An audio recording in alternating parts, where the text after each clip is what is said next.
Friends, તમારું સ્વાગત છે મારા કિચનમાં. આજે આપણે બનાવીશું શિયાળાની ઠંડીમાં ખાવાની મજા પડે એવો ગરમા ગરમ બટેટાનો નવો નાસ્તો. આ નાસ્તો સેન્ડવિચ પણ ભૂલાવી દે એવો હેલ્ધી અને ટેસ્ટી એવો છે. તો બટેટાના ટાકોસ પણ કહી શકો કે બટેટાની સેન્ડવિચ પણ કહી શકો. જો તમને મારી રેસિપીઓ ગમતી હોય અને હજુ સુધી ચેનલને સબસ્ક્રાઈબ ન કર્યું હોય તો સબસ્ક્રાઈબ કરજો અને બાજુમાં આપેલી ઘંટી દબાવજો એટલે નવી નવી રેસિપીના નોટિફિકેશન આવે. તો ચાલો બનાવીએ.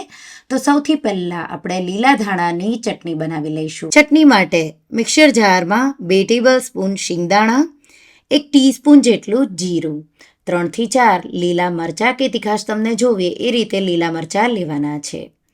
1.5 ઇંચ આદુના ટુકડો આ રીતે ઉમેરી દઈશું. સાથે 1 કપ લીલા ધાણા ડાળખા સહિત 1/4 કપ જેટલા ફુદીનાના પાન. તો ફુદીનાના પાન જો તમારા પાસે ન હોય તો સ્કીપ પણ કરી શકો. અડધી ટીસ્પૂનથી થોડું ઉપર મીઠું, 1 ટીસ્પૂન સંચળ, અડધા લીંબુનો રસ નીચોવી દઈશું અને આપણે ચટણીને પાણી વગર એકદમ સ્મૂધ એવી વાટી લઈશું. તો આવી ચટણી આપણે વાટી રેડી કરી લીધી, એને સાઈડમાં મૂકીશું. હવે 2 મોટા બટેટા લઈ લઈશું. બટેટાને સારી રીતે ધોઈ લેવાના છે, એકદમ ઘસીને ધોવાના. આપણે છાલ સહિત આ નાસ્તો બનાવી રહ્યા છીએ અને આ રીતે સ્લાઇસર લેશું. સ્લાઇસરના મદદથી આપણે એના પાતળા પાતળા સ્લાઇસ કરીશું. જેટલું તમારા પાસે પાતળું સ્લાઇસર હોય એટલું જ પાતળું તમારે લેવાનું છે અને આ રીતે આપણે પાતળા પાતળા સ્લાઇસ કરી રેડી કરી લઈશું. તો આખા બટેટાના હું સ્લાઇસ રેડી કરી લઈશ. આ રીતે આ નાસ્તો છે એ 10 મિનિટમાં બની જાય અને 2 થી 3 ટીપા તેલમાં જ આ નાસ્તો બની જશે. હવે નોનસ્ટિક પેન લઈ લઈશું અને એને ગરમ કરીશું. ગરમ થઈ જાય એટલે થોડા ટીપા તેલના ઉમેરી આ રીતે ફેલાવી દઈશું.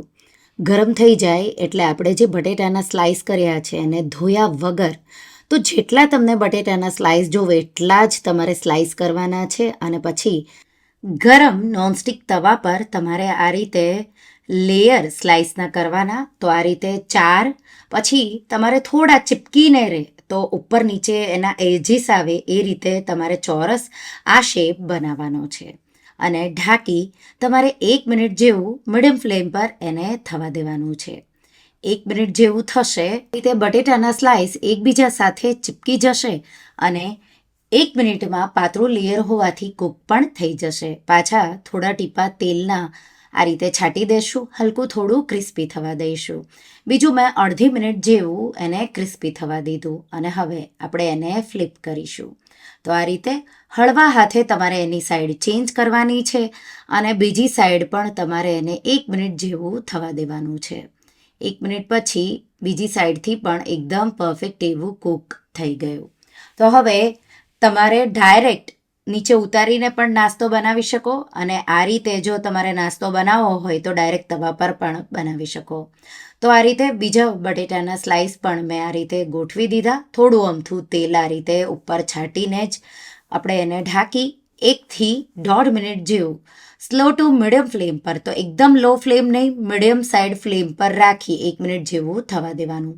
જો લાગે કે ચીપક્યું નથી તો તમારે પાછું એને થોડું 1-2 મિનિટ જેવું થવા દેવાનું અને પછી આપણે આ રીતે એને ફ્લિપ કરી દઈશું.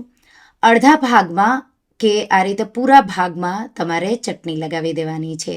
તો એક સાઈડ પ્રોપર કૂક થઈ જાય પછી ફ્લિપ કરી તમારે આ રીતે પૂરા બટેટાના મિશ્રણ પર, તો બટેટાનું જે લેયર છે એના પર ચટણી લગાવવાની. એના પર આપણે ચીઝ ક્યુબ થોડું ખમણી લઈશું. એના પર કાકડી, તમે ડુંગળીના સ્લાઇસ પણ ઉમેરી શકો પણ ડુંગળી મારા અત્યારે નહોતી વાપરવી એટલા માટે મેં નથી વાપર્યું. 2 ટમેટાના સ્લાઇસ સાથે આપણે ચાટ મસાલો કે સેન્ડવિચ મસાલો, થોડું ચીઝ ખમણી લઈશું અને પાછું આપણે આ રીતે વધેલા ભાગથી એને કવર કરી દઈશું અને ઉપરની સાઈડ પણ આપણે થોડો ચાટ મસાલો કે સેન્ડવિચ મસાલો છાંટીશું એટલે બહુ ટેસ્ટી એવા બટેટાના ટાકોસ બનીને રેડી થઈ ગયા. એ જ રીતે તો અહીંયા ટીપ છે, બટેટાના સ્લાઇસ બને એટલા પાતળા અને એકબીજા પર રાખવાના. થોડા તમારે એને ક્રિસ્પી કરી લેવાના છે. પછી એક સાઈડથી ક્રિસ્પી થઈ જાય એટલે ફ્લિપ કરી બીજી સાઈડ તમે થવા દેશો ત્યાં સુધીમાં આ રીતે સેન્ડવિચની જેમ કે ટાકોસની જેમ તમે અસેમ્બલ કરી શકશો. તો આ જ રીતે તમારે બીજા બધા બનાવી લેવાના છે અને તમારે ધ્યાન રાખવાનું છે મીડિયમ ફ્લેમ પર 2 સાઈડ એકદમ સારી રીતે હલકું આવું ગોલ્ડન ડિઝાઇન આવે ત્યાં સુધી કૂક કરવાના. અને તમે જોઈ શકો છો આ રીતે તૈયાર છે. ઢાંકીને થવા દેશો એટલે બટેટા એકદમ સારી રીતે થઈ જશે. તૈયાર થઈ જાય એટલે ગરમ ગરમ જ તમારે એને સર્વ કરવાના છે. ગળપણ જોવે તો ચટણીમાં તમે ગળપણ પણ ઉમેરી શકો. ટમાટો કેચઅપ સાથે કે બનાવેલી ચટણી સાથે અને ઉપર ચાટ મસાલો છાંટી તમે એને સર્વ કરો. તો આ નાસ્તો બહુ ઓછા તેલમાં તૈયાર થઈ જશે. માત્ર 10 મિનિટ એને બનાવતા લાગશે અને ઘરમાં બાળકોથી લઈ મોટા બધાને બહુ જ ભાવશે. સાથે ખૂબ જ હેલ્ધી એવો છે.